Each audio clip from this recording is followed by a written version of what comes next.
Vaccines and the immune response. How vaccines work. Influenza vaccines are able to trigger an immune response by mimicking viral infection.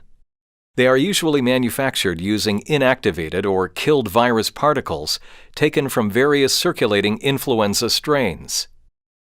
Inactive fractioned viral components contain the subvirion particles hemagglutinin, HA, and neuraminidase, NA. In Canada, influenza vaccines are administered via intramuscular injection.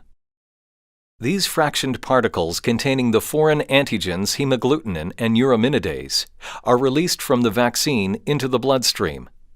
There, they are met with an immune response mediated by various immune cells, including macrophages, T lymphocytes or T cells, and B lymphocytes or B cells.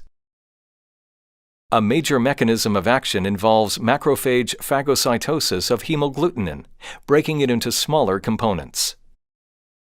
After ingestion, macrophages display the hemagglutinin antigen on their surface in combination with a specific receptor known as the major histocompatibility complex or MHC. T cells are now able to recognize and bind foreign antigens that are associated with the MHC.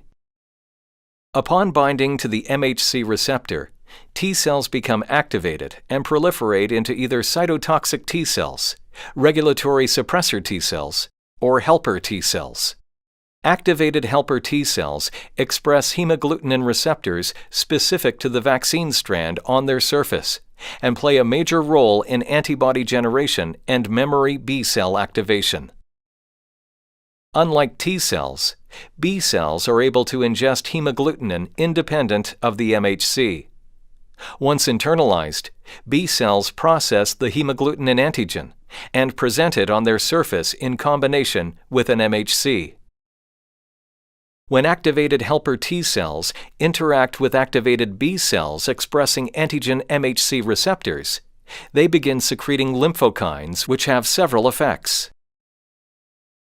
Lymphokines trigger activated B cell proliferation, which leads to either their differentiation into memory B cells or into plasma cells. Plasma cells produce hemagglutinin antibodies specific to the strain of influenza contained in the vaccine. Memory B cells aid in future immune response when exposed to an active influenza virus. When an infected host sneezes towards an uninfected person, the nasopharynx is exposed to aerosol droplets containing whole, live influenza virus. Once inhaled, the influenza virus attempts viral colonization of nasopharyngeal epithelial cells.